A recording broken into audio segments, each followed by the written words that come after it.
Big news for anyone who loves the history of D-Day. Matt McLachlan Battlefield Tours has just launched a brand new tour that visits the D-Day beaches and lots of other sites in rural France, and all from the comfort of a luxurious cruise on the Seine River. Now, we ran this tour in 2024 and it was a huge success. It sold out in a matter of weeks. So now we've rolled it out again for 2025. But this time, there'll be 3 departures in June, July and September, giving you 3 times the opportunity to join us. The cruise is on board the luxurious Amadeus Diamond and begins and ends in Paris. Over 8 days, you'll enjoy the history, scenery and culture of the beautiful Seine River. But as an exclusive offering just for our passengers, you'll enjoy 2 full days touring the D-Day landing beaches in both the US and British sectors, plus daily seminars on board the ship that unpack the history of D-Day.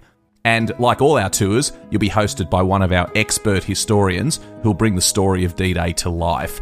And if you've been on one of our tours before, you'll know that our historians really are the best there is. This is an exclusive cruise and places are extremely limited. Visit battlefields.com.au to book your place today. Ryan Reynolds here from Mint Mobile. With the price of just about everything going up during inflation, we thought we'd bring our prices down. So to help us, we brought in a reverse auctioneer, which is apparently a thing.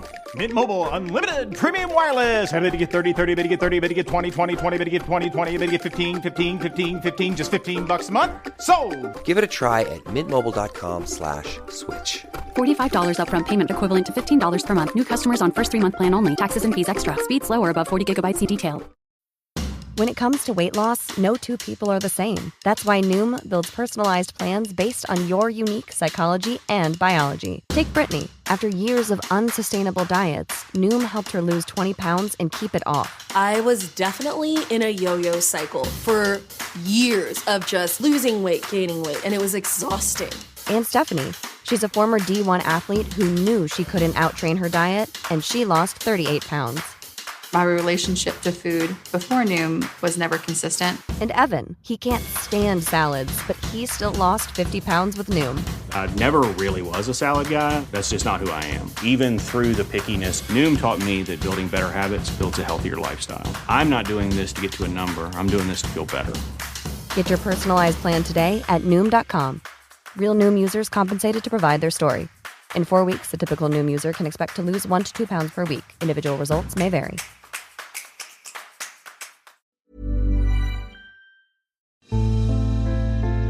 A Living History production. I'm Matt McLachlan. And I'm Pete Smith. We're battlefield historians who love nothing better than getting out and walking the ground where great battles in history took place. And now we'd like you to come with us. Every week, BattleWalks will take you to one of the great battlefields of Europe. As we walk the ground, we'll dig through the pages of history.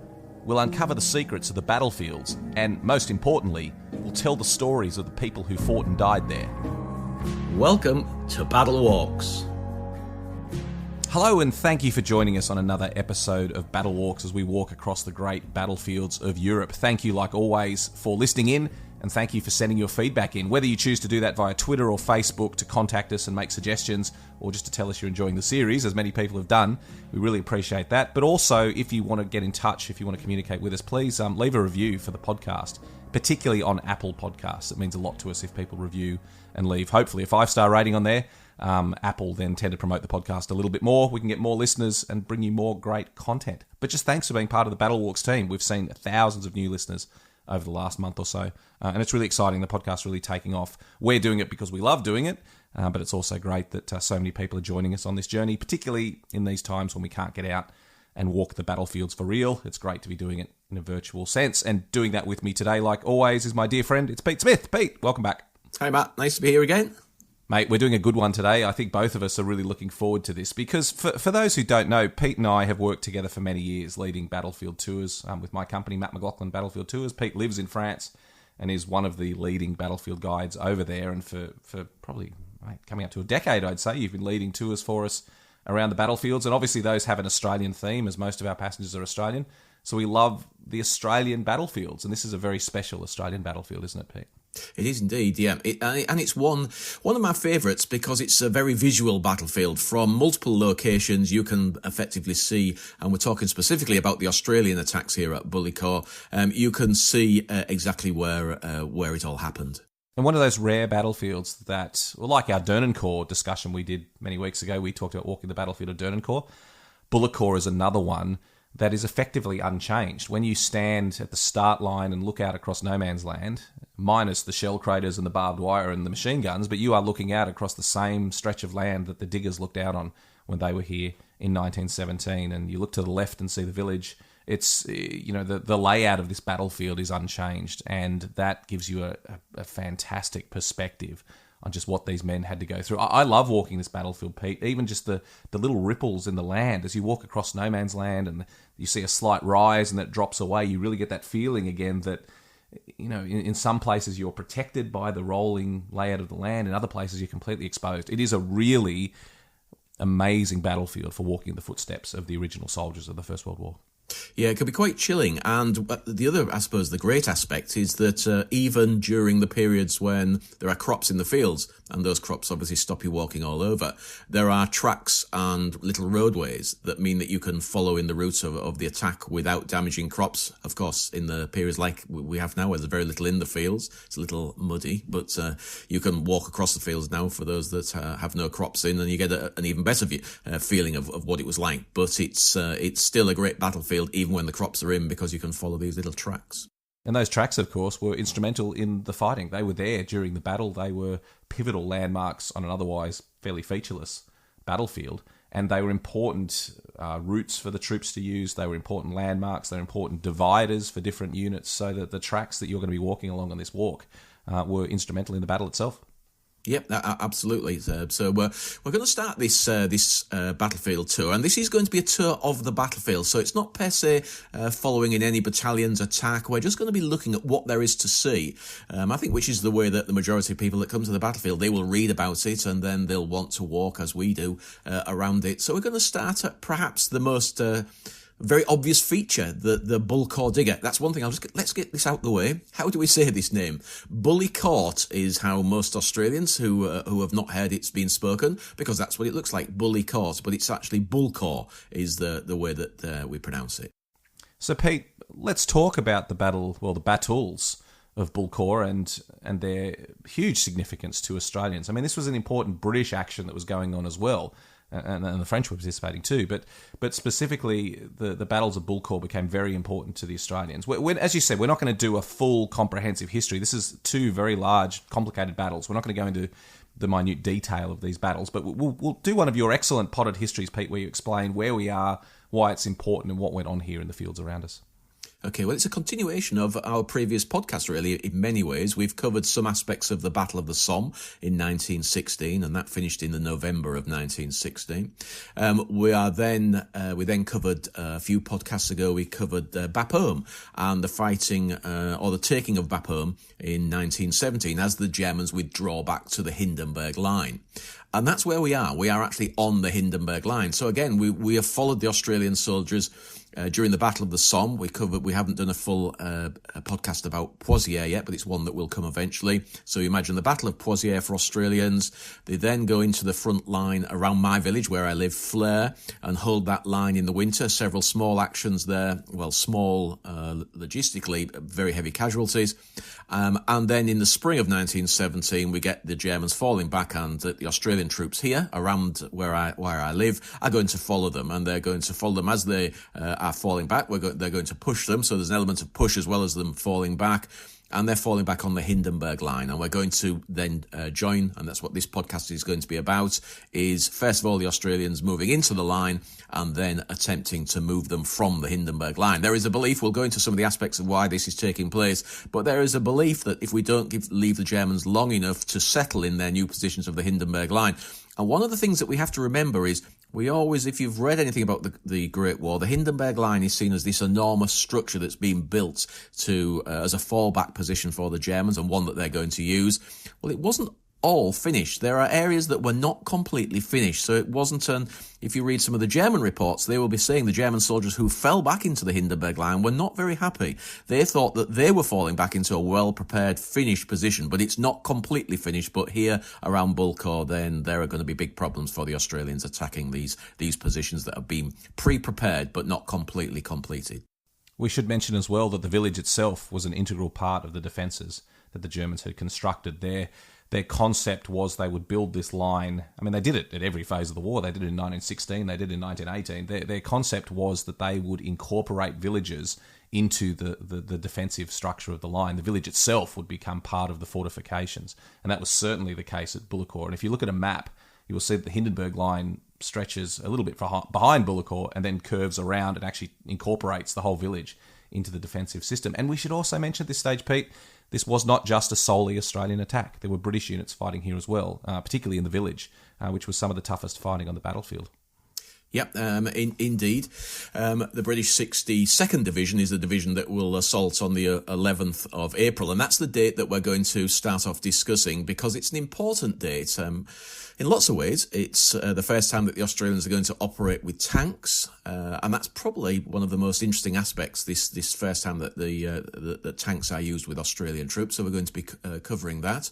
And that's on the 11th of April. The Second Battle of Bullecourt begins on the 5th of May, and we'll be covering and discussing that just briefly, because it's the same place. There's no difference, and only marginal differences in the way that it's attacked on that second attempt to take it, but it's a much longer battle and it is successfully taken. And that's something we should just say here, whether you think there was any reason for taking it, and we'll discuss that as the tour, or as we discuss it during the podcast, but whether you think it was necessary and whether you think that there was a reason to, it is a success. We do take a section of the Hindenburg Line, which is going to be held by Australians at the end of the battle. We should, talking about, so there's two great battles, as you mentioned, the two battles of Bullecourt in April and May. Without getting bogged down too much in the history, the one thing that I did want to illustrate is that the second battle, even though the casualty rate was horrific in the second battle, as you said, it was successful. They did take the Hindenburg Line over a period of several weeks in May 1917. But the one in April was a complete disaster. And the battle took place on the 11th of April in 1917. It was really effectively a one-day battle. The Australians attacked. Many parallels to Fromelles, actually. They attacked, they got into the German lines, and the Germans came back, counterattacked, and overwhelmed them.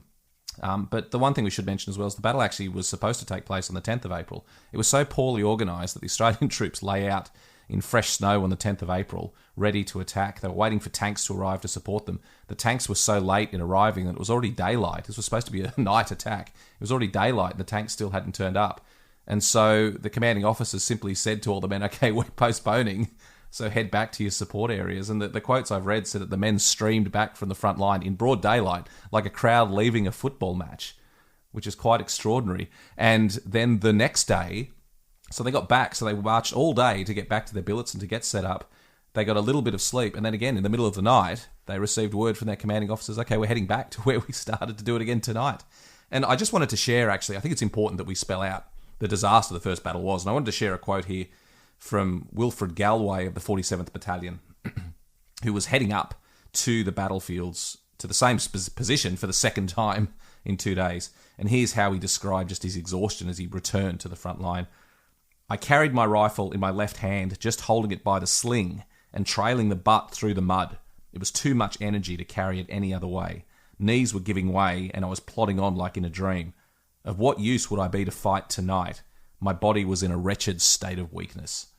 And doesn't that just sum it up? This idea that, I mean, we've all been in a situation where we've had to be up all night and got no sleep, or had to do, had to be at the airport early in the morning, or whatever these, shallow little things we do in our human lives are.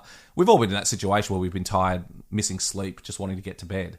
But imagine the situation for these men, that after a full night of no sleep, they then have to go and fight a battle. It's just extraordinary that they put them through this. And we see it time and time again, don't we, Pete?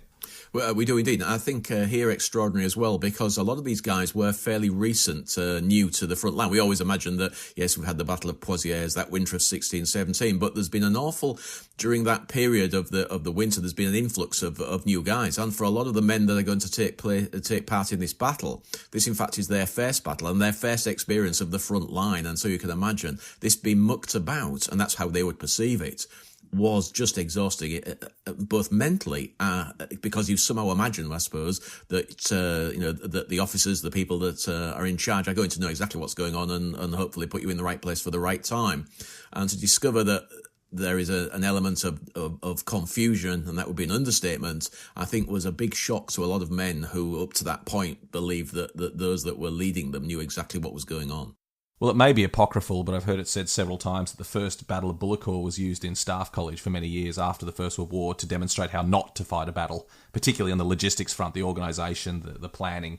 And it was certainly an absolute disaster. And even though the Australians, as I said, did break into the trenches, they were overrun by the Germans. And this was the battle where the second largest number of Australian prisoners taken during the Great War were captured during the first Battle of Bullecourt. First is the tragedy of Fromelles. But the second highest number of prisoners taken in a single action was here during the first Battle of Bullecourt. So what I would suggest is there's lots to read about it. It's a complicated battle. Both battles of Bullecourt are very complicated. And as we said, we don't want to get too bogged down now talking about all the intricate details of the history. I think that's a good overview to begin with, Pete. So let's do what we're here for. This is an amazing battlefield to walk. One of my absolute favourites. If you are going to walk a single Australian battlefield of the Great War, Bullecourt would have to be right at the top of the list. So, Pete, let's get out and get our boots muddy and walk the ground. Where are we starting? Okay, so we're going to go to the Bullecourt Digger. This is a memorial park that was created to commemorate the Australian effort. So this is very much about Australia. The name really says it, the Bullecourt Digger. It is an Australian soldier on a plinth in bronze at the heart of the battlefield. If we were to go back, I'm just going to go back in time. Let's say we were going to have a look at this battlefield in the 1980s. There was absolutely nothing on the battlefield that would have told you that anything went on here. And there's an oddity in this area. There are no cemeteries. And that's partly because the recovery of bodies was so difficult. It was always a frontline position. For most of the war, this was fought over. There was never really a clear opportunity where you could clear the battlefield, organise cemeteries. And so most of the cemeteries are concentration cemeteries created after the war. So when you're on the battlefield and you look around in any direction, there's no cemeteries to be seen. So if you were here in the 80s, before any memorial was built at all, and there was no memorials at all, you would actually just stand in these fields and have to try and work it out yourself without any help by any kind of panels. That there are now several, which will give you an aid to what is actually there on the battlefield. Well, we've talked about this before, haven't we, Pete, that we've had this discussion about the controversy of new memorials, and then in the last several decades there's been a flurry of new memorials, particularly the Aussies. I mean, we have been leading the charge in terms of transforming the battlefields into an Australian shrine. But I must say, the work that was done in the 90s, so wherever you sit on the fence about the memorials that are being opened today, I do have to say that the work that was done by people in the 90s was outstanding to mark those Australian battlefields at places like Hamel, at Fromelles, and here, particularly at Bullecourt, because as you say, there was nothing on the battlefield. I didn't go there until the 2000s, but from everything that I've read about it, it was the small number of visitors that did go there had absolutely no idea anything had gone on, except the memories of the older people in the town. And so I think the work that was done here in the 90s, across the board, across the battlefields, was really well done. It was officially sanctioned. It was organised in conjunction with the Australian government and historians, and they did a great job of putting some very tasteful, very moving memorials in key places all over the battlefields. And that's continued to fairly recent times. I mean, this is very much an integral part of the Australian Trail, which takes you from one side of the battlefield to the other in its entirety, the Australian fighting on the Western Front. So this is very much part of that. I think I should just add something, that in the 80s, there was an interest for the local people. The local people here in Bullecourt, it's odd, there are some places that my village actually potentially would be one, where there's not a great deal of interest in what went on over 100 years ago. But Bullecourt was one of those villages. They had a mayor who was very interested in the battlefields, had been a collector of relics from those fields for many years. And that meant that there was interest. The Bullecourt was always ripe to have memorials built within the boundaries of the village because the villagers were interested. So I think that's something that needs to be pointed out, so that everything that will go ahead, what we are going to discuss during this walk, is there because of the villagers wanted it to be there. We should mention that Mayor Jean Leté, he was instrumental in the Australian remembrance of Bullecourt. We're going to tell his story as we go on, but we owe a lot to him for the work that he did preserving the memory of Australians at Bullecourt, even to this day. Yeah, I mean, he's somebody that I knew and visited many times his own private museum, which we'll discuss. So I think we'll get back to, or else we're not going to set off anywhere. So we'll get back to the Bullecourt digger. So the park inaugurated on the 25th of April in 1992. One of the things that we need to have a think about is that it didn't start off with the Bullecourt digger standing proudly on top of his plinth. It was just a memorial park with a little obelisk of stones. It will take to the following year. So you'd have to say they probably were aware what they were going to do, but it was inaugurated without the Bullecourt digger on the top, and he's the key part of this memorial. And that was inaugurated in 93 on the same day, 25th of April, Anzac Day. So it's a beautiful memorial. It's one that I use to describe an Australian soldier's equipment, because there he is walking to the front or walking back from the front. You'd have to say he's not yet got to the front because he's wearing his slouch hat. His helmet is on the back of his equipment, and that's one of the keys. You can look at this memorial and you can discuss the equipment. The artist Peter Collette, who had also worked on Simpson and His Donkey and the Cobbers Memorial, which is the one at Fromelles, and perhaps one of the ones that until recently I didn't know he'd worked on. If you've ever visited the Australian War Memorial, there's a sculpture which is a realistic depiction of a man, and it's called The Man in the Mud, and he also was the artist that worked on that one, Peter Collette. So it's a great imagery, and one that I think always adds a little bit more. I think it's interesting is the fact that his father had actually fought at Bullecourt. He had been here at Bullecourt, and Peter didn't really think about that until he was actually creating the memorial, and eventually it was brought to his attention, or he just realised that his father had actually fought at Bullecourt, and so he changes the features to that of his father. And I think that's nice. When we look at the memorial, it is actually the features are of a man who fought at the battle itself. The thing I really like about this sculpture as well is just the very relaxed attitude. It's not, if you go to somewhere like Mont-Saint-Quentin, for example, and see the Australian digger there, he's aggressive and legs spread and, holding his rifle. He's, he's quite a, that's quite a, I won't say aggressive, but he's a defiant, triumphant figure, the one at Mont-Saint-Quentin.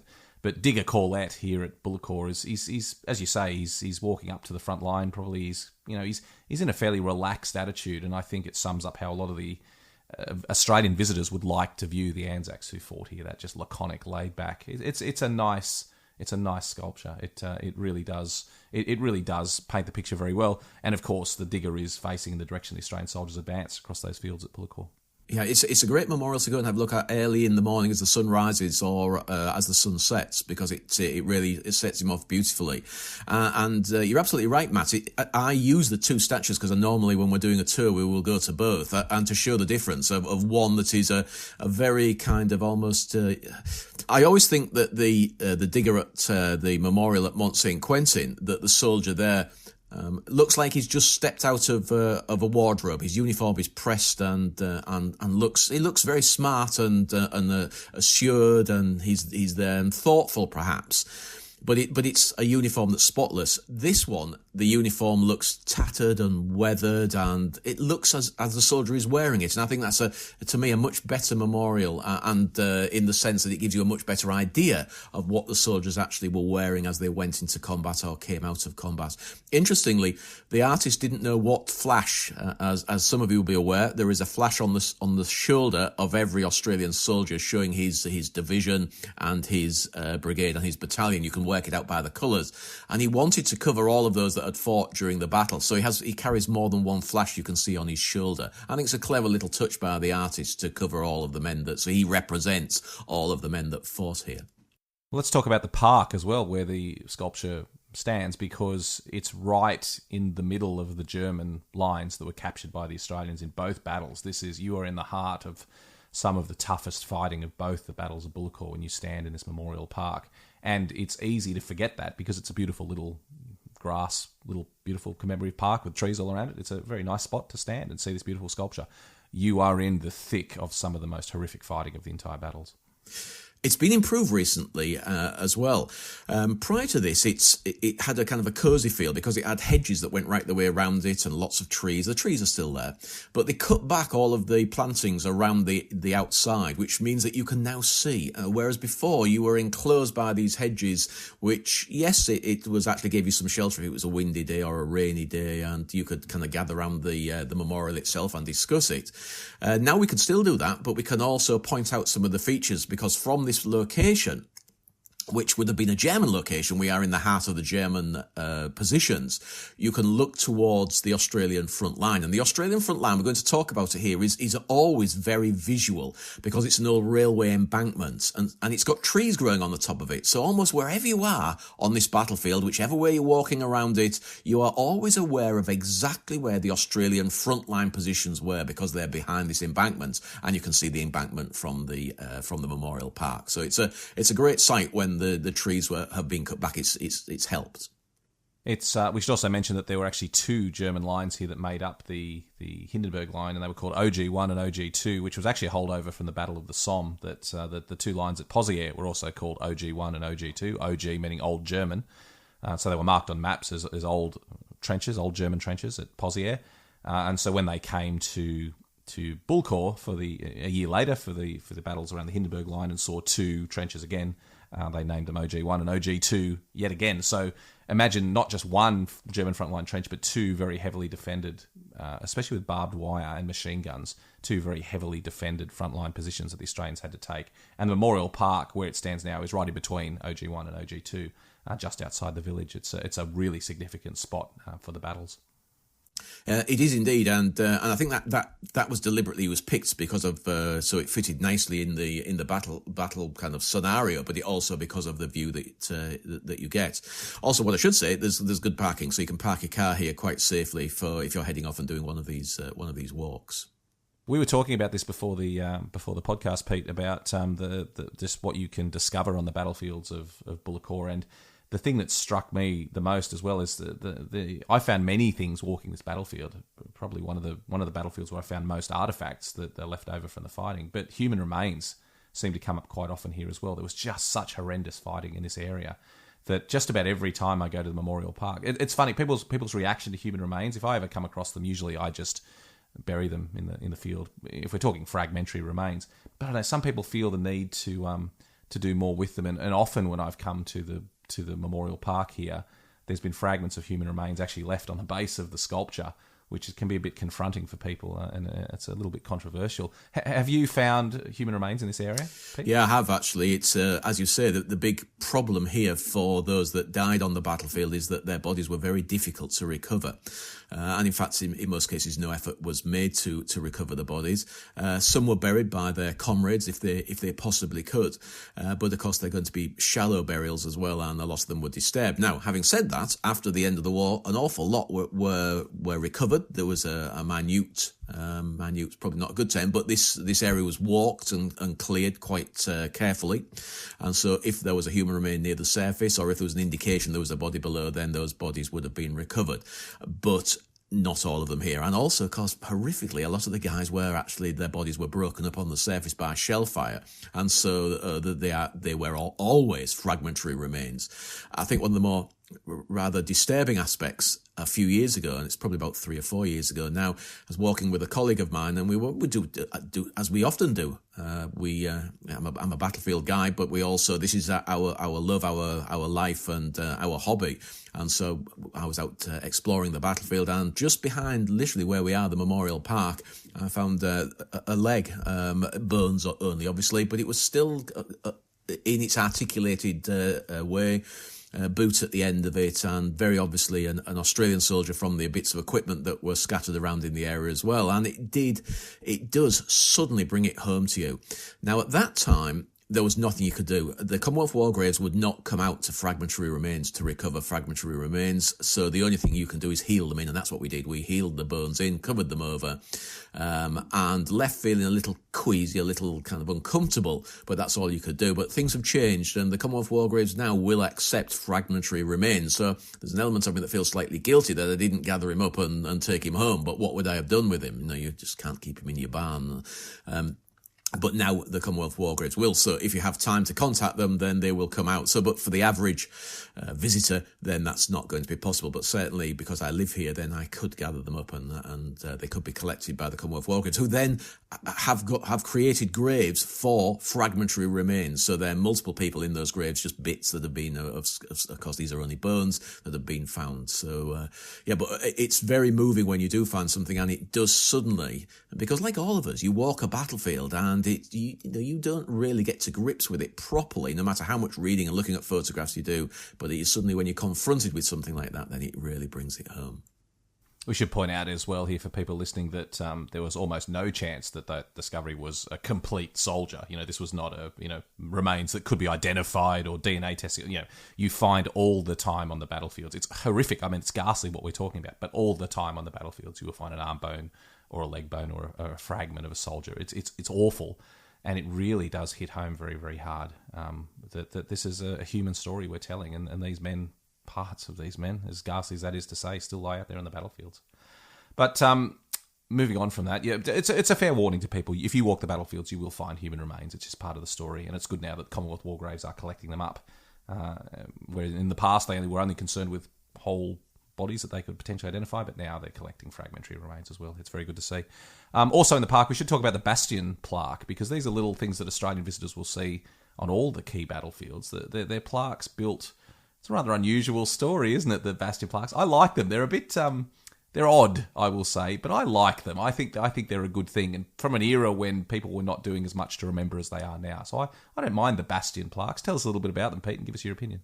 Well, Dr. Ross Bastion, he's a dentist. In fact, if we want to be pernickety, he's a periodontist. I'm not quite sure what that means, but that's what his profession is. I think he's retired now. I have actually met him on one of his visits out to the battlefield, and that's, of course, how this came about. He was an obsessive, you have to say. He was a reservist officer in the Australian Reserve Army, and he visited the battlefields all over the world and was really fed up. You have to say that's all it was, that every time he went somewhere where Australians had fought, whether it be Vietnam, Korea, or the Western Front, there was nothing to say what had gone on that site. And so he basically, off his own back, suggested to the Australian government and created one of these things. And I don't think he had it cast. He probably created it in plaster.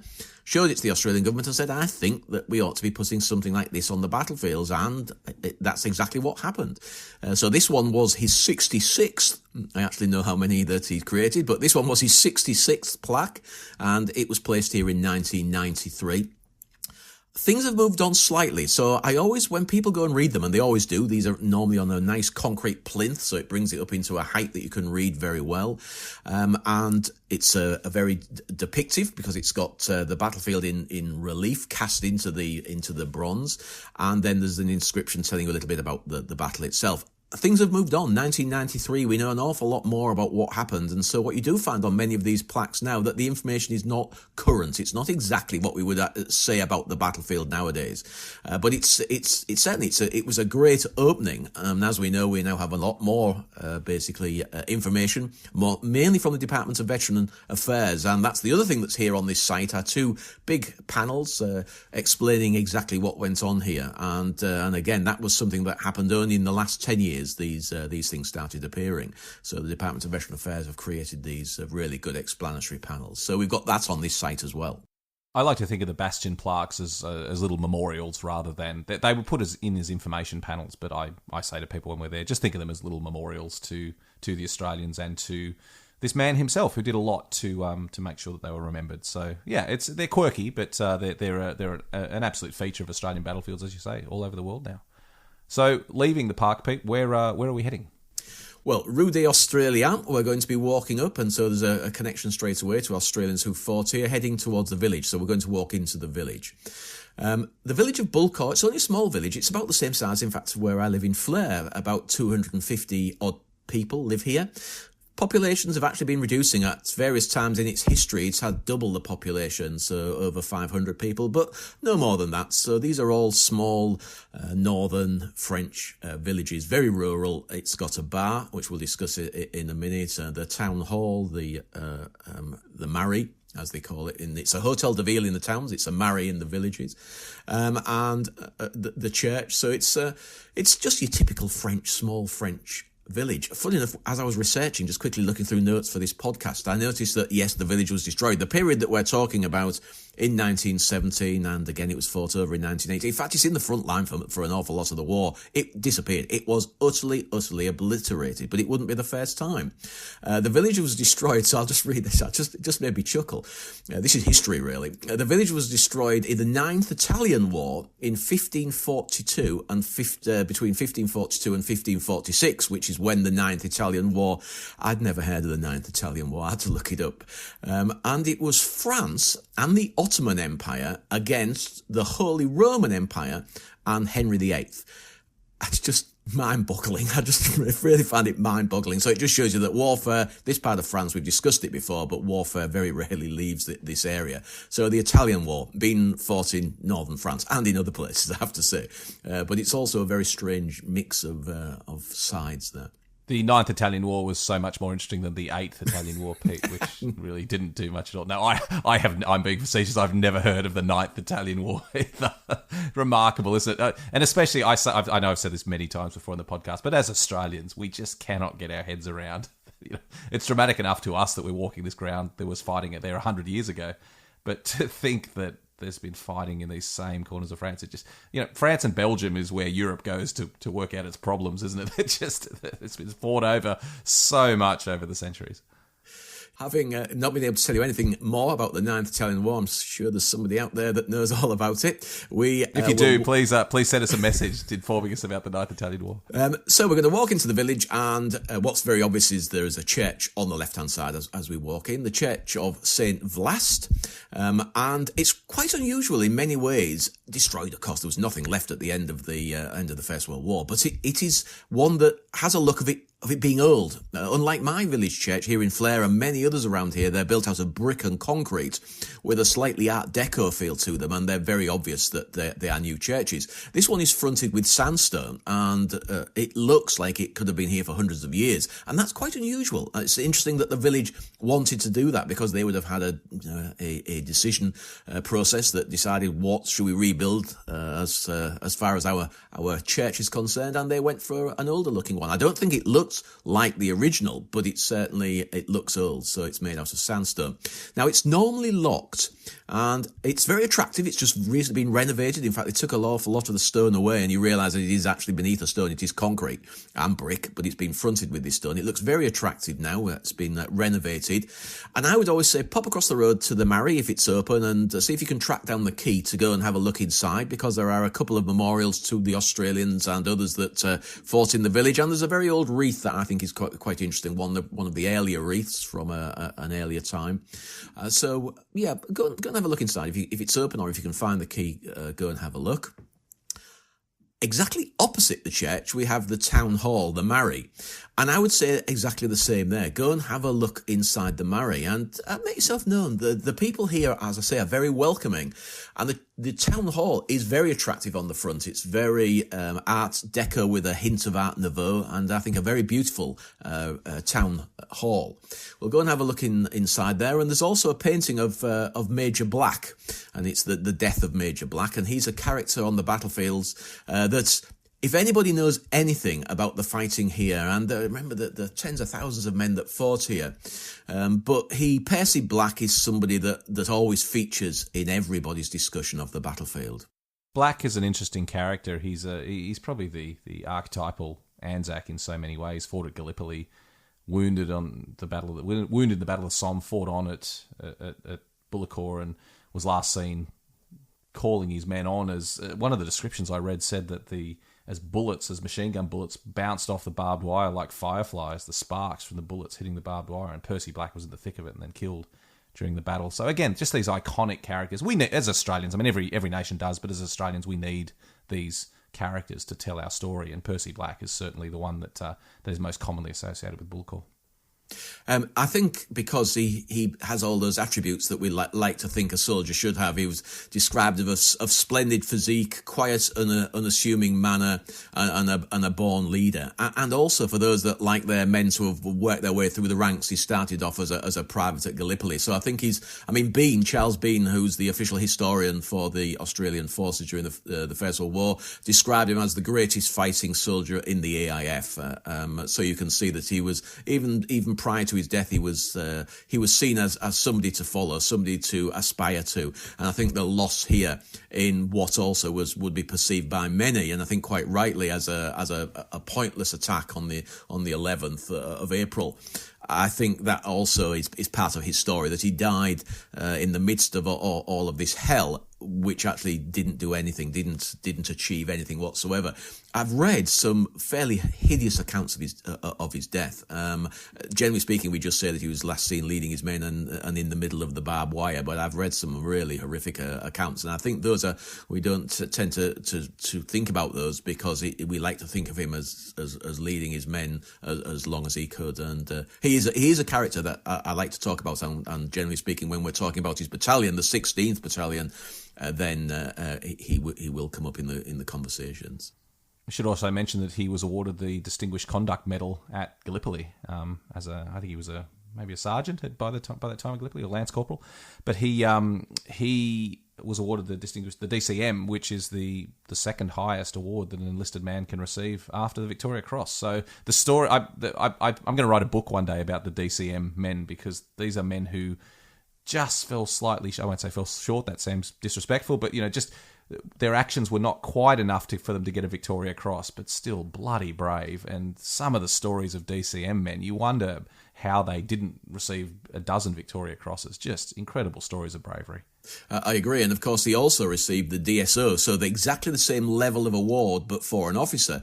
After he'd been commissioned and serving as a captain at Poitiers, he was also awarded the DSO. So I think he didn't receive the Victoria Cross, but he's one of the most highly decorated officers of the Great War without the Victoria Cross. And funny enough, his very good friend Harry Murray, who he fought with alongside at Gallipoli, was awarded the Victoria Cross just prior to this action. So he was awarded it just outside of my village, and they were just great friends. Both had started off as privates in the 16th Battalion, had been commissioned.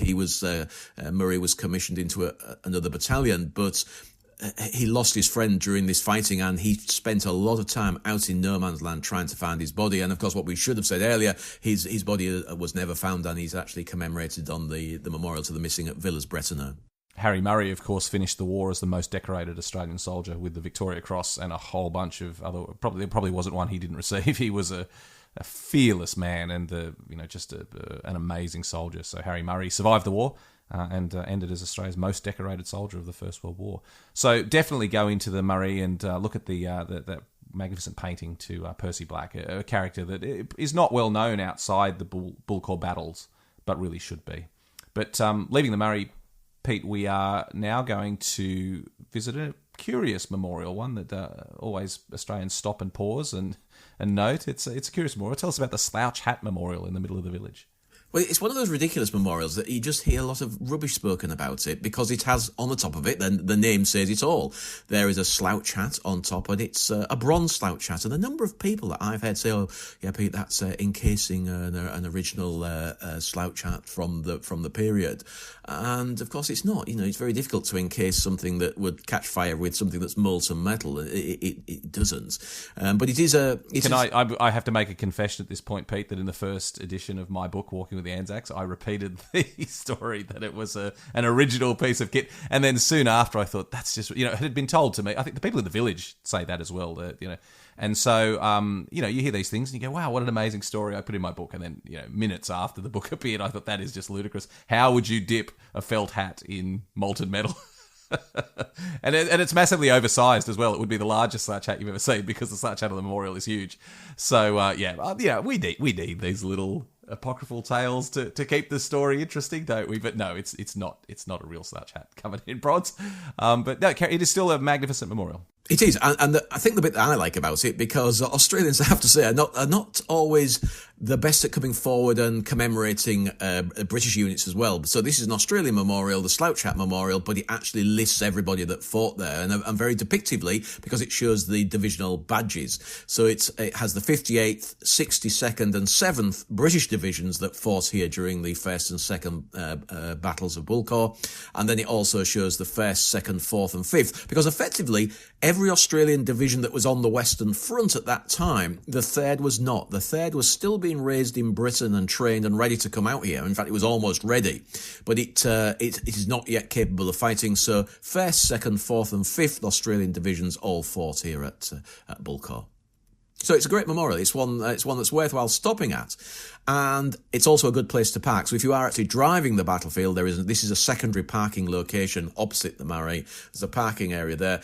And what's also interesting, there is another memorial just around the corner, and one that surprises a lot of people because of the Australian experience with tanks. There is a memorial to D Battalion of the Heavy Branch Machine Gun Corps. Now, the Heavy Branch Machine Gun Corps is what will eventually become the Tank Corps, but at this period, it still hasn't got that name. It's known as the Heavy Branch Machine Gun Corps, and D Battalion is commemorated here. That's the battalion that fought with the Australians during the first battle of Bullecourt, and there's a section of actual original tank track in front of it, which is always interesting, interests people to actually touch and see something that has been recovered from the battlefield.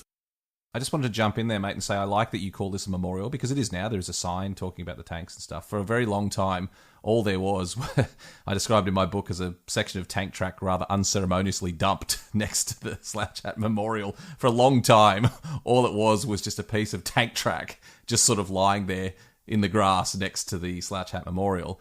And in many ways, I think that was an interesting metaphor. No disrespect to the tank crews who did their absolute best at Bullecourt, but the tanks, because of the technology, and it was so new, and the way they were employed, they were just a disaster during the first battle. And in an effort to experiment a bit with the tanks, they had determined that they wouldn't do an artillery barrage to support the troops. They would just use the tanks. The tanks didn't work at all, so the Aussie troops were really left on their own during the first battle. And so the appalling results from those tanks and the huge casualty rates that occurred because of the failure of the tanks.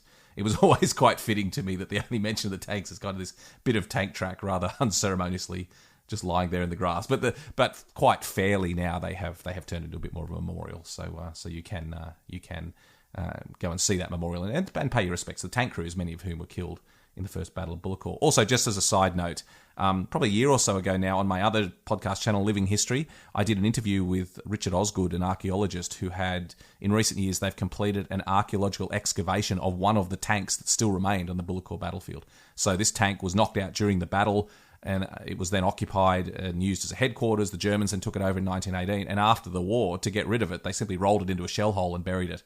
And so a couple of years ago, he and a team of archaeologists excavated that tank, and that was quite a remarkable story. So go and check that out. Look up Living History on your favourite podcast app and look up the tanks of Bullecourt and that incredible excavation of the tank. But carry on, Pete. What were you going to say about tanks? What I was going to say is you actually kind of beat me to it, because I was actually going to mention that archaeological dig as well. And in fact, I'm just going to read fragments from an account of an Australian soldier who fought in the first Battle of Bullecourt. And the reason why I've got this account is because it's from one of the guys that was actually working on that dig. And this account was really discovered as part of trying to identify the tank that they were working on. And so I'm going to read a little bit of it. But before I do, one of the things I think I need to add is I found one of the more exasperating aspects of this battle are the fact that the tanks were Mark II tanks, which were training tanks that they're using here, and they could not stop bullets that had an armoured piercing capability, and they weren't particularly good at stopping any kind of bullets if it was very close. So I think it's just extraordinary that these tanks, that's why it was cobbled together. This aspect of using the tanks instead of a barrage was cobbled together in the days before the attack took place. So the tank crews were as much in the dark as the infantry, because of course all of the infantrymen, the Australian infantrymen that fought alongside these tanks or with these tanks during the battle, had never worked with tanks before. And so they had no idea what they were supposed to do. I've just scribbled down a couple of timings, which gives you an idea. The tanks were due to attack at 4:30 and the infantry at 4:45. And what became immediately obvious to those few tanks that even got there for 4:30 is that there is no way they were going to get near to the German wire before the infantry did. In other words, the infantry were going to overtake them. So the planning just collapsed completely. So even those tanks that were there at the right time were no good, because the infantry had to move quicker than that. And so effectively the infantry got in front of the tanks, and the tanks could not fire safely without hitting Australian men. So yeah, terrible time. So I'm just going to read a couple of excerpts from Private Angus Duncan McLachlan, number 6303 of D Company, the 16th Battalion. And he wrote this after the battle, this letter to his brother. In fact, I think it's on he either wrote it when he was a prisoner of war, because he's one of those, I think it's 1,170. Does that sound right, Matt? The number of Australians that were captured. He is one of those men that was captured during the battle. So we'll just read a few excerpts from a long letter to his brother explaining what had happened to him. The tanks were to go first and mow down the wire. And that's what they were designed to do, was to roll over the wire and open it up for the infantry to get through towards the German trenches. It was to send up a green light, and then where we were to charge. In other words, when it had crushed the wire and got to the trenches, then they would be indicated when they were to charge. What happened was this: the tanks went ahead all right, but they kicked up more row than a steamroller, and the Germans saw them and began to shell them. So he sets off. He realises that he's going to overtake the tank, so that's a problem. But even before he set off, a shell landed and killed two men who were with him, two brothers. And I found that very moving, that both of these brothers were killed. And he writes that between these two brothers, they had 7 youngsters between them. And they were both married men, George and Sam Buckingham from East Perth. I just think a terrible aspect when you start thinking about, we talk about death and we talk about these guys dying. These are two brothers killed by the same shell, and 7 children between them that are going to lose their fathers. And they're both missing. They are on the VB memorial to the missing. The result was we passed the tank before it had reached the barbed wire, and it was unable to use its guns as we were in front of it. We could see the sparks flying off the wire in front and the bullets cracking like whips, stop whips around our ears. A sergeant fell right in front of me. I went to him, but he told me to go on. I went on till I reached the wire, and what wire it was. A mass of 10 yards wide. So he's got to cross that. It's uncut. There's no way of getting through it. I used the butt of my rifle to hold the wire down and walked across from post to post and got over without a scratch. The bullets were still whistling all around me. I could feel them hitting the wire while I was walking over it. I could see the boys falling all around. One by one, they would go down with just a groan. Once they fell on the wire, there was no getting off. They kept the machine guns on the wire, and it was getting black with our brave wounded boys, and the groans and cries began to get louder and louder. So he gets through. He eventually gets into the OG1.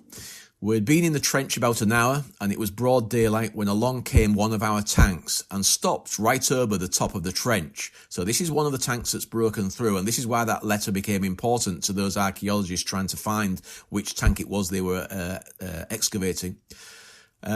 I could see the bullets bouncing off it like hailstones, and then they began to shell it. I saw a shell hit it, and it stood up right on end. So that would be the end of that tank. He at that point was then wounded in the knee. This is his colleagues. They told me, and I went all the colours of the Union Jack, so they took me down to a dugout where the wounded German was. He'd actually thrown a grenade into one of the dugouts and killed and wounded one German who was still there. As the shells were beginning to arrive by the score and the trench was getting blown about a bit, the boys had gone on to the second trench, so this is them attempting to get to OG2. And they were getting pushed back, and the dugout was all full of wounded. Then the boys began to gather up the wounded and the men's ammunition, and in fact what they're preparing to do is abandon the trench. And sadly, one of these wounded guys shouts up, "Are you going to leave us?" And there's no answer, and the answer is obviously yes, they are. There is no way that they're going to be able to get these guys out of this trench.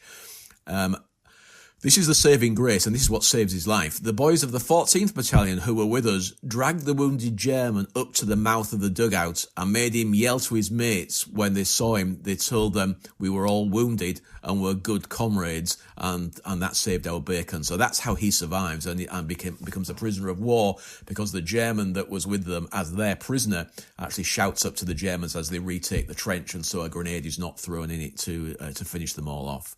It's a fantastic letter. If you get an opportunity to track it down, then do.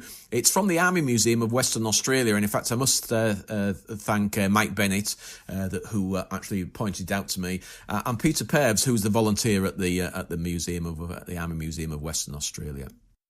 I should point out an error that I made earlier on too, Pete. I was talking about when you mentioned the prisoners there, I was pointing out the prisoners at Fromelles as well, and saying Fromelles was the largest number of wounded of prisoners. Of course, that's not the case. The highest number of Australians taken prisoner in a single action during the war was here at Bullecourt, the 1,100, as you mentioned.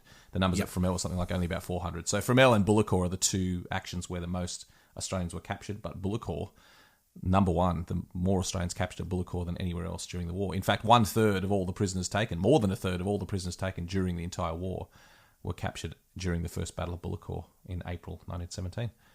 And not treated too well. It's a whole story in its own right about the taking of the prisoners, but the Germans were cock a hoop of capturing so many of what they perceived were these Australians that had come to the Western Front to show what they could do, and they had a fairly rough time. And you'll read over and over again in their accounts of being knocked about, even if they were wounded by their captors.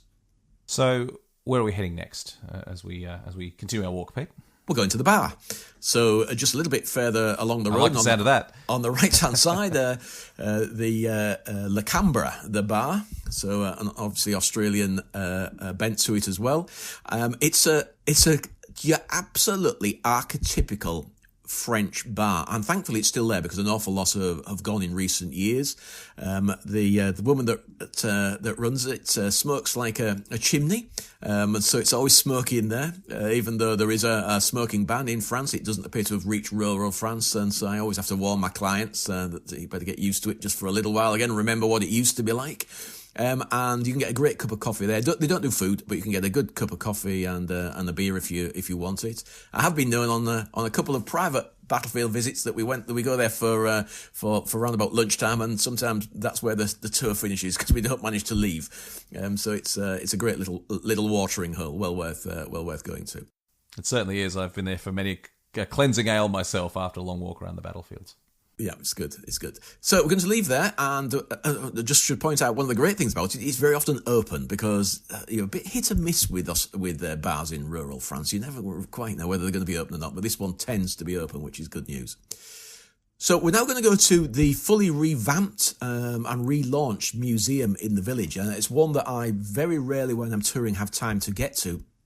But it's called, the full title is the Bullecourt 1907 Jean and Denise, now this name always struggle, Letail, is that how you pronounced it, Matt? I think Letail I would Museum. say Letail, yeah. But who knows? Indeed. And even though I knew him, I never really quite got the hang of his second name, so just knew him as John. It used to be, it's in the same location as where his house used to be. His house was sold, but he had a barn and a stable in the courtyard of his house, and that's where his museum was. And his museum was truly fantastic. And the welcome you got from him was truly fantastic. It always involved wine in his house, where he would invite you in. He then would guide you around his museum, which was heaps of everything you could possibly think of that could be recovered from the battlefield. And in fact, the larger lump of a tank was also in his little museum. In fact, I'm fairly certain that when he was the mayor, he must have had a decree that went out that if you were a farmer in the area and you found anything, then it had to go to his collection, because it's a stunning collection and still is.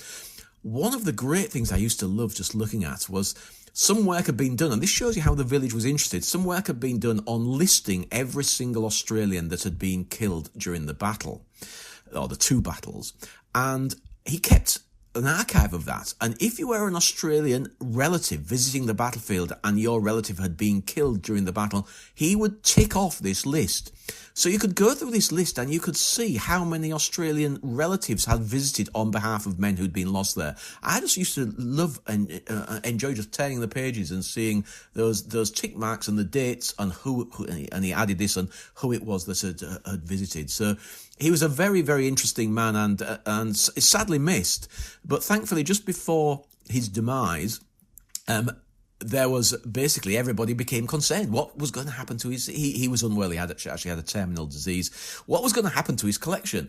And thankfully, everybody got together, including the Australian government and the local commune and then the regional commune and the French government as well, and everybody got together and put some money together. And in fact, again, in researching for this podcast, I often wondered how much. It's 900,000 euros were raised to build the museum that now houses his collection, and it's good.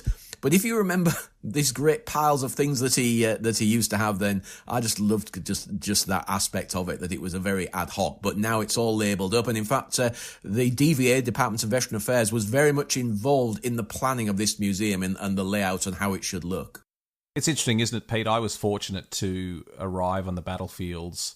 My first visits were right at the end of that era, which you would say was the enthusiasts era, where the battlefields were run and visited by people who were just very enthusiastic about the subject. And the museums were all very, very amateurish, but very interesting. And then I think, my first visits were in the early 2000s. It was soon after that it started to change, and that the more and more visitors started coming, and that they realised that it was not sustainable, it was not safe in a lot of instances, so they started building more of these things. But I'm the same. I only visited it once before it became this brand new museum, and I met him once, sadly. But it was amazing. I remember going in, him, as you said, going in and him showing me around. My French was terrible, but we did our best. And just all the bits and pieces. And the other one I remember is the Fromelles Museum in the village of Fromelles. And there's a lot of parallels between Fromelles and Bullecourt in terms of the village maintaining remembrance. And the Fromelles Museum used to be the most extraordinary thing. It was in the town hall. It wasn't open, and it used to just turn up at the town hall, and they'd say, when I first went there in about 2002, I turned up and they were like, "Oh, are you Australian?" And they were quite surprised to actually have an Australian visitor. And they not only unlocked the museum for me, but they then called a local historian to come down and show me through the museum. And he turned up still with his napkin tucked into his shirt from where he'd been having his lunch. And, and we walked around at basically just a collection of stuff collected from the battlefields. And today, those days are really gone. There are still very interesting museums, but now they're very official. There's all display cases and audiovisual presentations, and you don't feel like you're interacting with the exhibitions the same way that you did in these old barn collections that you used to see in the old days. I'm lamenting a little bit. I'm showing my age and lamenting the past like we all do when we reach a certain age. But it was a very different time to visit the battlefields, be walked around, and to be a bit of a novelty. An Australian walking the battlefields was quite a novelty for the local French people. It was just a wonderful time. I'm glad I got to experience it. I think it's one of the interesting issues of the creation of the Australian trail that crisscrosses the battlefield, is that money was spent to create that trail. It wasn't just a notional of creating the trail and that there's a website to go with it, and there's brochures and things you can download. But it was also that all the museums along that trail, including the one at Fromelles and the one at Villers-Bretonneux and this one at Bullecourt, all had Australian money pumped into them to give that connection. And I think there's an aspect of that actually I didn't like, is that they all then feel slightly similar, because it is to give you that continuity of going from museum and battlefield and museum and battlefield. Whether you think that's a good thing or not, then it's a good thing, because things are certainly preserved on a lot more of a professional manner. So we get proper archiving and professional preservation. But it does lead to them all feeling a little similar. I certainly agree with that, and as I said, you feel less connected with you were certainly very connected with the displays in Jean's museum in Bullecourt, where you could come in and handle anything you wanted to and pick up shells and do anything you wanted to do. So it certainly has changed from those days. Not necessarily all deactivated as well, which obviously just give you a little bit of an extra thrill. And in fact, I'll just tell sorry, Matt, I'll just tell a final story before we move on. The last time I saw John was about a month before his death, sadly. And he was out in a field with a shovel and a mate of equal age as him. And he was, I mean, they were in their late 80s. Basically, shoveling out a 14-inch shell that had been found at the site. And a 14-inch shell is huge. It's about the size of your average man. It is just enormous. And there they are with two shovels digging this thing out. And what became very obvious, there was another one beneath it. And what concerned myself and the colleague was they kept banging it with their shovels as they were digging it out. And in fact, I said to my colleague, I'm really feeling uncomfortable about standing here, because if this goes off, they will never know what happened to us. They will just never know where we went. And so we left them to it. And that's my last memory of Jean, was digging out this shell about a month before, sadly, he died. He certainly was an extraordinary man, and it's worth it when you go to Bullecourt to pay your respects to him by visiting what is now a fascinating and very well done museum. It is, and I think it's a great shame that an awful lot of people who are touring the battlefield don't have the time to stop and spend an hour or so there, because it is a very good museum, and it really is a great collection, and still is. Well, we're going to leave the village behind us now, Pete, and actually walk out into the killing fields of Bullecourt. This is why we're here. We should remember our British comrades who fought through the village and captured the village during the second battle. It was the British that actually fought house to house and took the ruins of the village. But we're going to now walk out into the battlefields and cross the ground covered by the Australians. Just before we do, I think I added this into the notes, Matt. I know you get a copy of my notes as we discuss these, but the water tower. I'm just going to quickly mention the water tower, because France has a great habit, especially memorialising these water towers, which are in every little village has a water tower, and very often they're painted up with murals of what is remembered, and it's normally farming. But in this case, they have the royal coat of arms for Britain and the badge of the AIF side by side. And it was even updated because it commemorates the centenary of the fighting within the village. And prior to that, it had a commemoration of the 90th anniversaries that took place in the village. And it's always kept very, very well painted, and it stands out. And for those that are travelling from Bapaume towards the village, then that's the first thing you will see as you come into the village. So we've walked right the way through the village, but as Matt said, we're just going to backtrack a little bit, and we're going to go down a road called, this is another one, Rue de Guiant, I think you pronounce it, but don't quote me on that. Rue de Guiant, which is a village, it's a nearby village, so this is a road that once went there. It's only a little track, and in fact, it's not to be recommended for your large coaches, but a light minibus and a car, they can normally travel along it. And this will basically take us right into the heart of the battlefield. It's a fascinating spot. This is, as I said, Bullecourt is one of those battlefields where you can really feel like you're walking with the ghosts of history. And going down this sunken lane out into the middle of the fields, you are right in the heart of where the Australians attacked in both battles, and it's extraordinary to whenever I go down there, whether it's with a coach or just on my own, you always stop in the middle of this sunken road and just look around and just try and imagine what went on around you. Just an extraordinary place. It is indeed, and I think the great thing about it, as you walk along it, and I walked this route only a couple of months ago. It's one that I regularly have a walk, because it's a great walk, and it's so easy, and you are on a paved surface, or an almost paved surface. There are a couple of spots where it's not quite so good, and so it means that you can stop, you can look around. And to our right, we'll see that, and this is one of the most obvious aspects of the whole of this battlefield, is this railway line, which is on an embankment for most of its length that the Australians were fighting from behind, because they are going to be behind it for the start of the attack.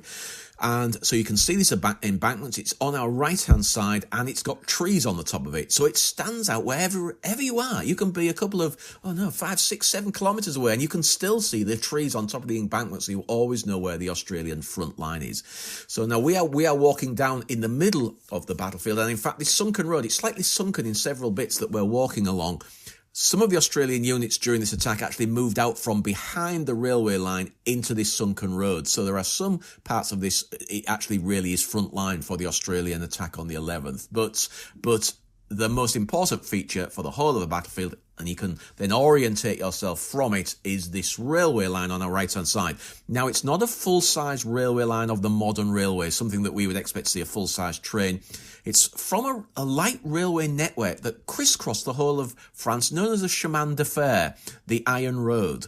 And so that gives you a bit of a clue. This is the Iron Road. It's before roads were everywhere, when the roads were still difficult. When trains first came in, light railway lines crisscross rural France, and they were for moving produce to market effectively. And so this is one of those. It's a light railway line that crossed right the way across the battlefield. So a couple of interesting things to say about this area. Pete, if you look at photos of the Battle of Bullecourt, a lot of them are taken along the railway embankment. So if you go to the Australian War Memorial website and type in the word Bullecourt and embankment, you will see lots of photos of this railway embankment. So basically, in an otherwise featureless open battlefield, this was a place that obviously provided cover for headquarter units, for troops to assemble, for supply dumps. And I've got to say, in a couple of places when you walk along this sunken road, you can duck down and have a look at the embankment. And certainly do that. Go and walk along the embankment if you can, if the weather's okay and it's not too muddy. Go and have a walk along the embankment, because I don't think I've walked along there where I haven't found artefacts from the battle. I found an entire coil of barbed wire there once, which has obviously been dumped there in 1917 and still remained there nearly a century later. You can still see the remains of dugouts. I found the sole of an Australian shoe there on the bank once. You usually find cartridge cases. There's just a lot of stuff left over. It just shows the number of men who sheltered behind that embankment. It's a central feature of the battlefield. All the Australians who were there talked about sheltering behind the embankment. And the sunken road that we're walking down as well, we should point out, that was first reconnoitred by Albert Jacka, who was the man who had won the first Victoria Cross to Australia during the First World War at Gallipoli, had then won the Military Cross at Pozières. And then he actually went out and examined and discovered this sunken road, and discovered it was not occupied by the Germans. And in the course of that, also captured a German officer, and for his efforts at Bullecourt during the second battle, received a bar to his military cross, so a second military cross, effectively. And so, so again, the character of Albert Jacka, who pops up throughout our history of the First World War, and gets told again here at Bullecourt, another of his famous actions. I think it's interesting, isn't it? Captain Black and Jacka, both characters that are well remembered, but Jacka mainly because he was written about and wrote about his experiences. So he is remembered an awful lot more, and of course was awarded the Victoria Cross. But both on this battlefield, I find it fascinating that they were both on the battlefield together. We'll talk more about Jacka when we do our Pozières walk, which I'm looking forward to. That'll be one of our most significant walks. And when we walk the battlefield of Pozières, we'll talk about the action for which many people feel he should have received a second Victoria Cross. But we'll come back to him later. But just note as you're walking along the sunken road that a lot of the reason it was used by the troops, and a lot of lives were saved by the good work of Albert Jacka in this area. Where to next, Pete? Well, we're going to carry on along this sunken road until it becomes not so sunken and it becomes a very flatter area. So to our right, we've still got the railway line. We can see it on the right-hand side. But if we look left, then what becomes very, very obvious is we are in a valley. It's actually a re-entrance, a military term, well, like a geographic term. It's a re-entrance and it's slightly rising. So we are looking at it as it slightly rises, but not a great deal. Now, this is one of the more difficult aspects. You think, oh, valley, that's handy. Well, it isn't. For some of those that were in the centre of the valley and up against the banks, perhaps it gave them a limited protection. But the issue is going to be is as we then attack the German front lines, OG1 and OG2, we get Germans on our left and right. So the Germans in those trenches around the village are on our left-hand side. And then on the right-hand side, we have a series of trenches, perhaps the most important, called Balcony Trench, which is part of a very strong defensive line, almost as strong as the Hindenburg Line. The Germans call it the Wotan Line, and that is on our right-hand side. So that means as we pushed up towards the German front lines, OG1, OG2, battling our way through the barbed wire, we are then starting to take flanking fire coming from both sides, and this will be the biggest issue for those men that were in this landscape. Is it becomes, well, I've heard it described very often as like the charge of the Light Brigade on foot, where they have guns firing to the left and to the right, and obviously in front of them. But it's a very, very different battle to the charge of the Light Brigade, which took place in the Crimean War. But here we have this is the big difficulty: this enormous amount of barbed wire. And what you have to remember here as well, And again, if we look up the valley, you can actually start to think about what was in front of us. It's very visual again. The barbed wire wasn't cut, and this is the problem. The barbed wire is not going to be cut, so these guys, as in that account we just read, are having to try and get through this barbed wire. So what we're going to do is we are going to turn left up one of these roads that was there at the time and is marked on all the trench maps. It's called Central Road. There's a bit of a clue there. It's fairly much central of the Australian push, and we're going to walk up Central Road. That point you made, Pete, is really important, and it's important we don't underestimate how the layout of the battlefields affected the ability of men to attack there. So I used to think this as well. When I used to visit the battlefields in my early days as a young man, I used to picture two trench lines as basically straight lines facing each other, and then therefore as you walked ahead you were getting fire from the enemy directly in front of you.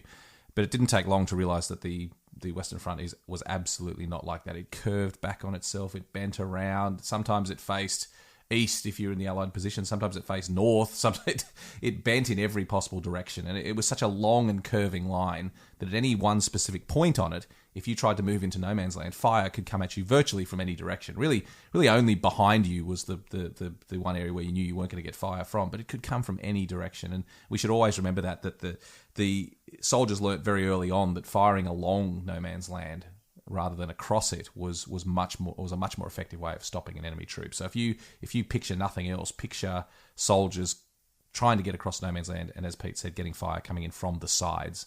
This is what was most deadly and what caused the most casualties.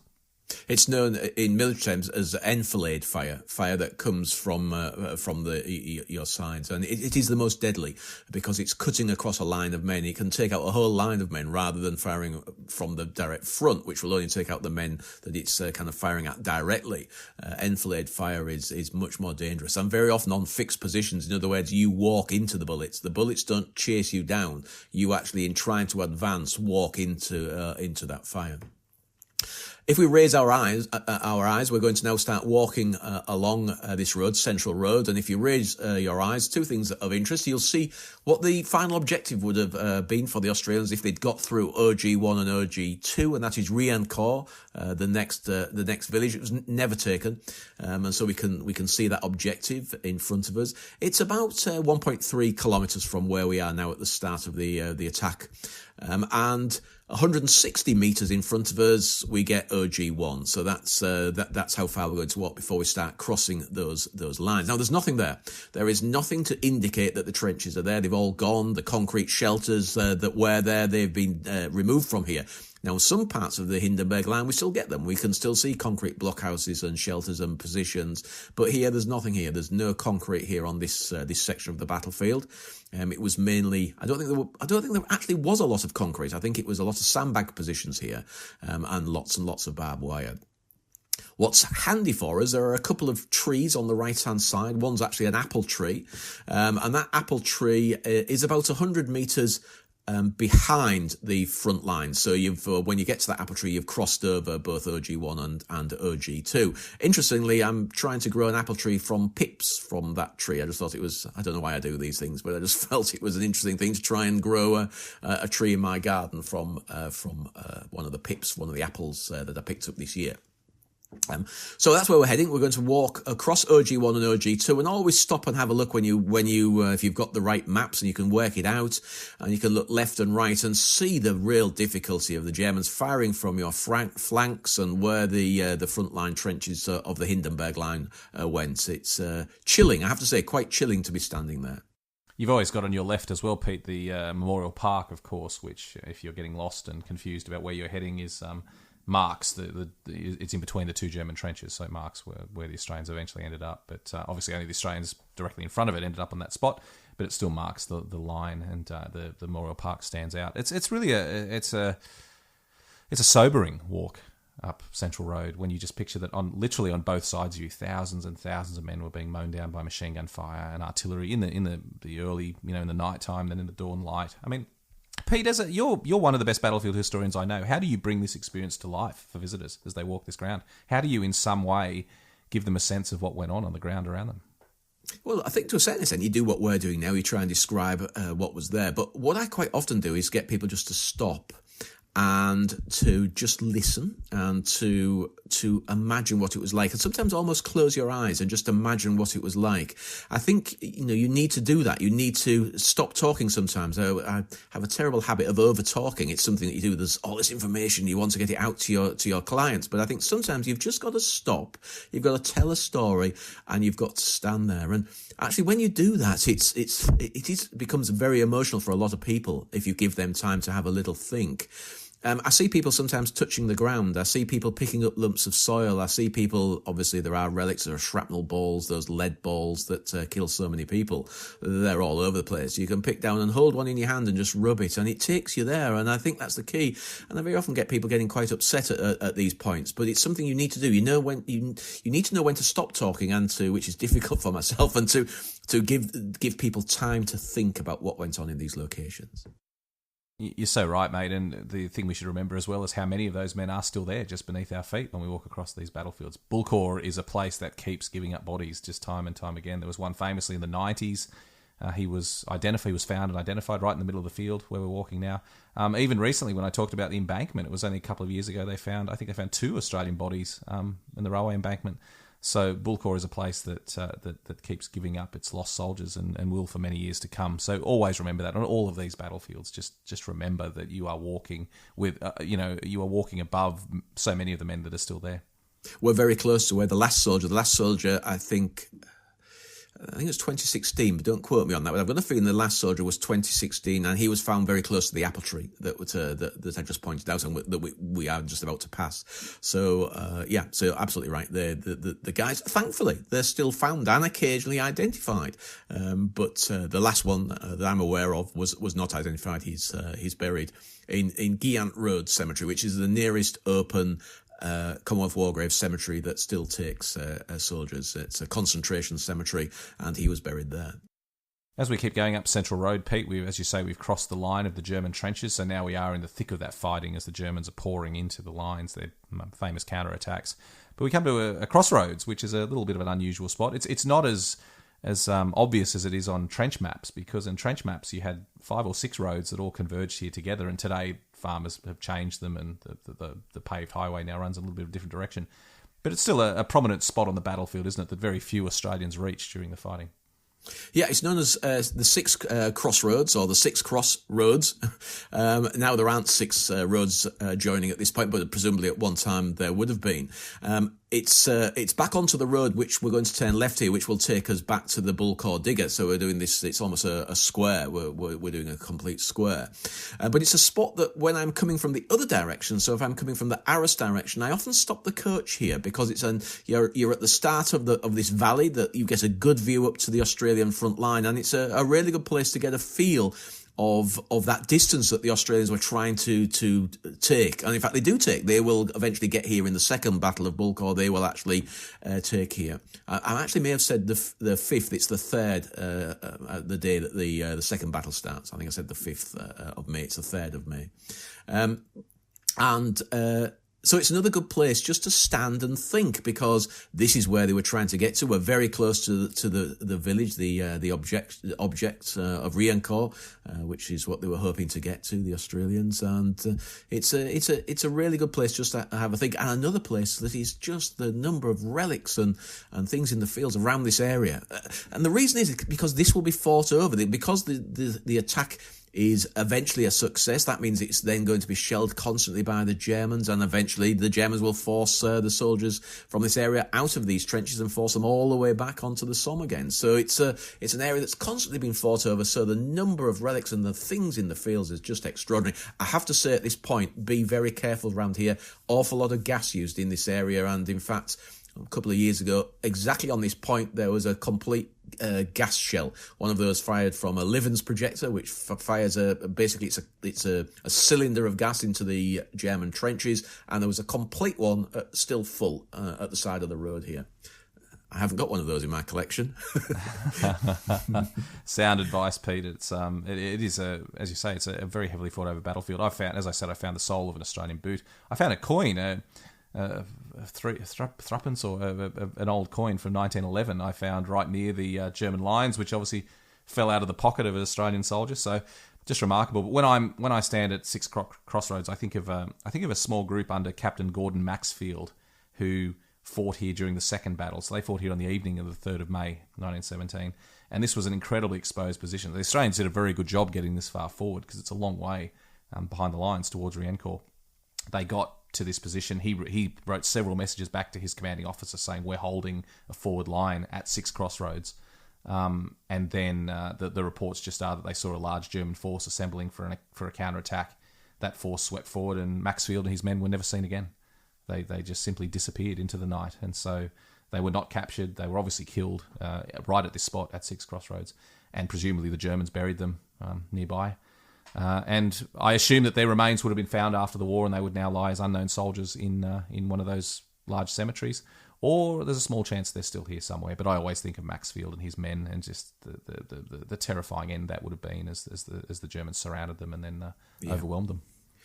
Yeah, and again, sometimes you can't think about it too deeply because it does become distressing, and I still get upset myself. Certainly when people bring stories, and in fact, the story I'm going to tell in a minute is one of those a little distressing. So we're going to now turn left. We've hit the road. We're back onto a tarmac road. It's one that you can drive down if you're coming from the direction of the Bullecourt digger. And we're going to start walking towards the Bullecourt digger, and we're going to stop at the earliest memorial. This is the memorial that was built here, the very first one. This was really a combination of three things. It was the local people who were keen that something should be put on the battlefield. It was the Western Front Association, which is a British association but branches in Australia now, and an Australian historian no longer with us called Tony Spagnoli. And they got together and decided that wouldn't it be nice to produce something here that commemorated the terrible losses of both the British and the Australians, but this is particularly on the Australian battlefield. The money was raised, not a great deal of money, to create a memorial. And in fact, I only found this out about a year ago, that the actual memorial itself, which is a cross, was not created for this memorial. It was from an old cemetery. And it's from a memorial, presumably a family memorial site that was pulled down in Arras, in a cemetery in Arras, and they utilised the old cross from that to be used for this memorial. So this is its second usage here on the... I actually think it's quite nice in many ways.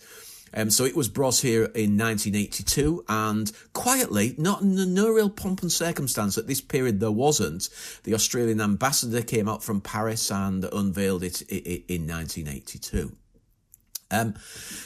There's the little story that goes with that I just find just unbelievably moving. And this is about a lady called Gladys Stafford, who, when she heard about this in Australia, wrote to the French embassy saying how pleased she was that at last something was being done on the Bullecourt battlefield, as her brother had been killed there during the fighting.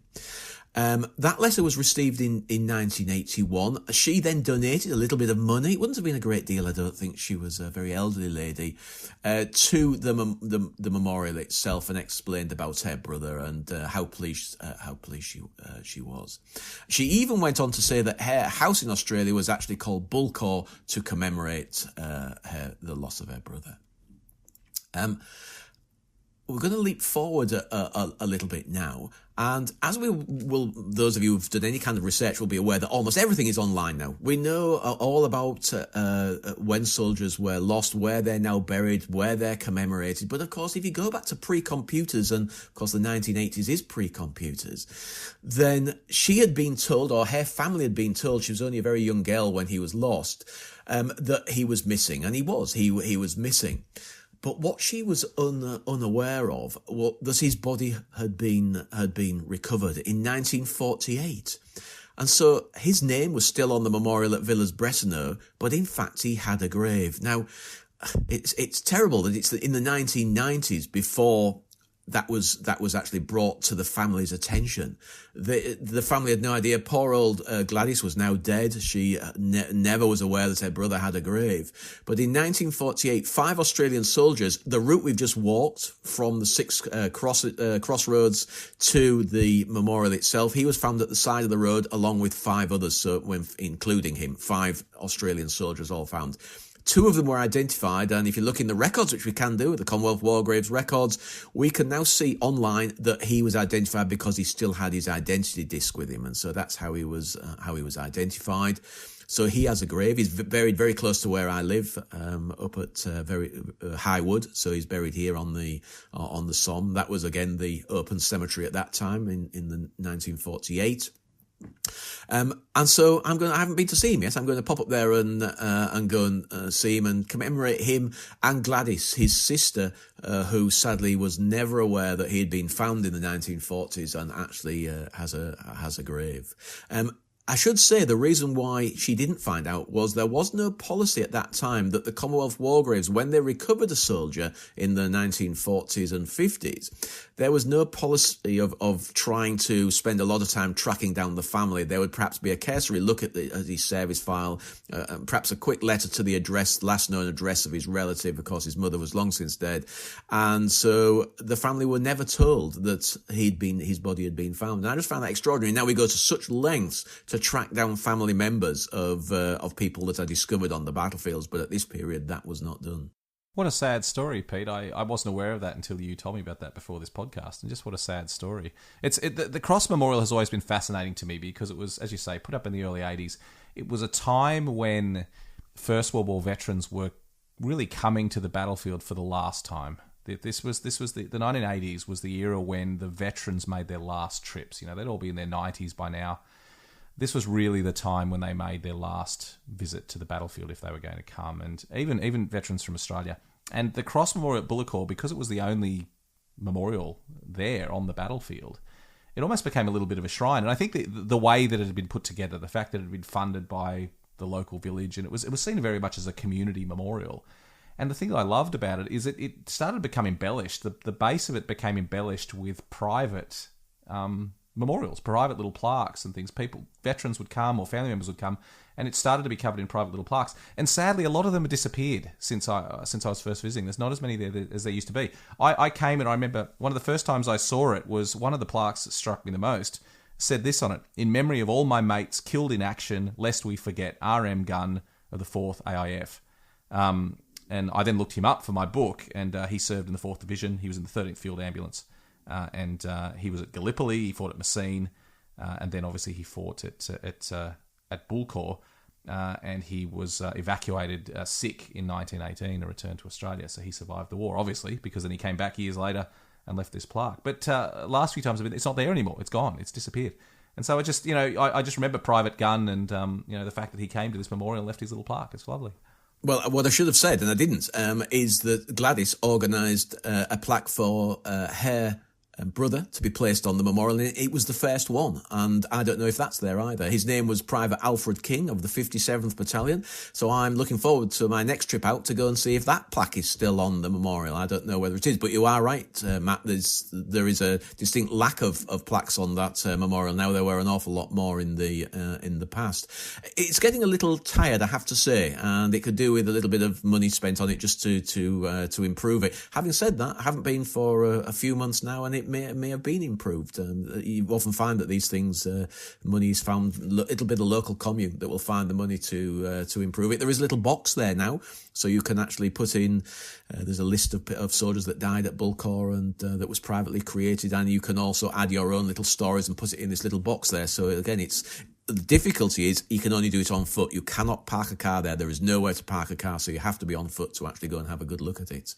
So I'm looking forward to going to reassess it with perhaps a different view to what I've thought about it in the past, because I did think it was getting a little tatty and whether it is now no longer needed. But I think it is. I think it is because it is where people put private little things that they don't feel is right to put on the Bullecourt digger. Well, it's a unique memorial in many ways on the Western Front, particularly from the Australian perspective, and the fact that, as you say, it was a community memorial, and then it was a focal point for veterans when they returned. Very, very old men coming back, as Reg Gunn did, as Gladys did, paid her respects to her brother. People coming in and remembering the battle years on, and it's wonderful. We've still got that connection with it. So I hope the plaques have been removed to be cared for by the local people and not simply lost or stolen. But who knows? I haven't found out what happened to them. But a very interesting memorial to visit, the Little Cross Memorial at Bullecourt. It is. We're getting to the end of the tour now, Pete, aren't we? We're heading back now. We'll end back at Cobbers at the statue at the Memorial Park. Yep, just a couple of things I wanted just to add. I just think they're interesting. We haven't mentioned that in the War Memorial in Canberra, the AWM, there is actually a diorama of this battlefield. So it's always worth going to have a look at, because we didn't mention the weather conditions, I don't think, either. This is a very odd battle for the time of the year. It's April. You would expect it to be in the spring, but there was a blizzard going on during the first battle. So this battle we've been discussing all took place in snow. And that's well worth thinking about, that this is cold, horrible, snowy conditions when the battle took place. And the final one I just want to quickly talk about, because I just like this direct contact to some of the men that fought here. In a place called Naor, which is well behind the lines, there are these underground caverns that soldiers went into to visit. It was a religious site. It was just an interesting place to go to. And two of the guys that will fight here at Bullecourt wrote their names on those cavern walls over and over again. And they're called Cecil Hyde and William Police. Now, we don't know why they wrote their names in so many locations. There's been some thought that they may have been guides. They may have actually been earning a few bob by taking people round these underground caverns at this place called Naor.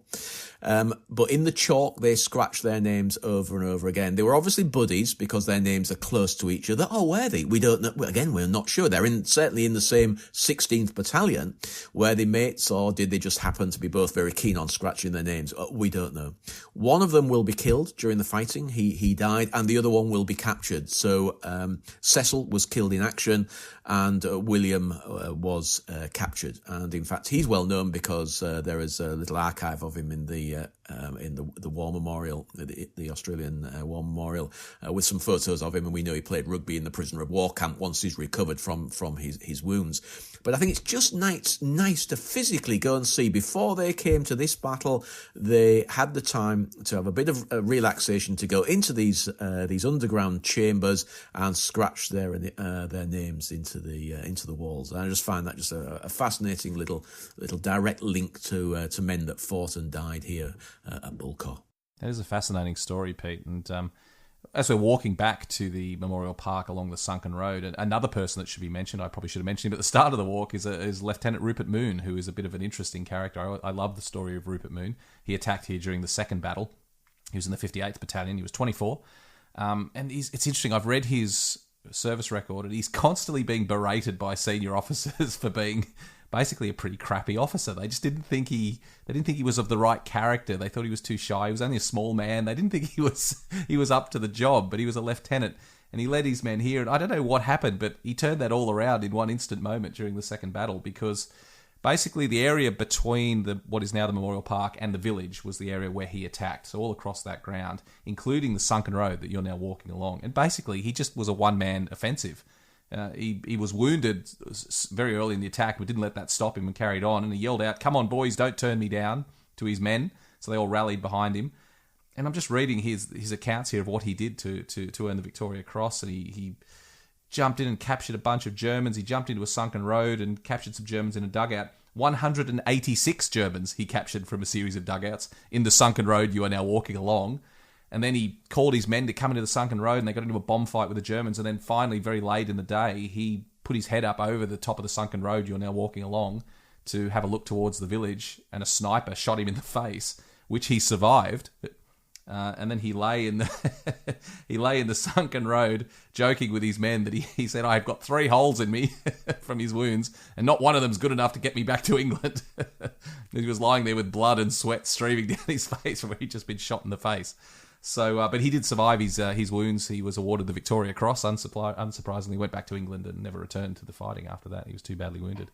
But as we walk along this stretch, what I love about that story, what I love about what really connects me with the history, is we're just walking on a sunken road now. If we're walking past the Memorial Park or back to the village, again, we're in the scene of these epic actions, and you can imagine Rupert Moon springing into the sunken road and single-handedly taking on the whole German army as they fought all around him. So just extraordinary, these stories that just come to light in the smallest little parts of the battlefield.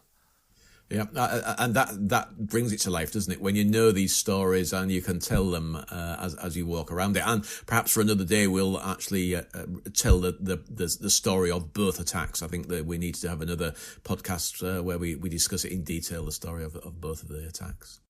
Well, Pete, it's been absolutely wonderful. Long podcast, but it's worthy of it because Bullecourt is one of the half dozen most important sites for Australians. I mean, 10,000 Australians were killed or wounded in the two great battles at Bullecourt. It's just an extraordinary amount. And you know, this 1917 was the deadliest year for Australians in history, and this is part of the reason why. Between obviously the terrible fighting at Passchendaele later in the year, and also the horrific battles of Bullecourt in this first half of the year, you can see why so many Australians, 30,000 Australians, killed or wounded during this time in 1917. Just absolutely horrific numbers. So, Pete, as always, a very emotional journey and just an insightful journey. Thank you very much for joining us and just sharing your thoughts on this important battlefield. No, it's been great. I look forward to getting back there and having a look at the little cross again and walking this ground myself. Thanks, Pete, and thank you everyone for listening. We'll see you next week.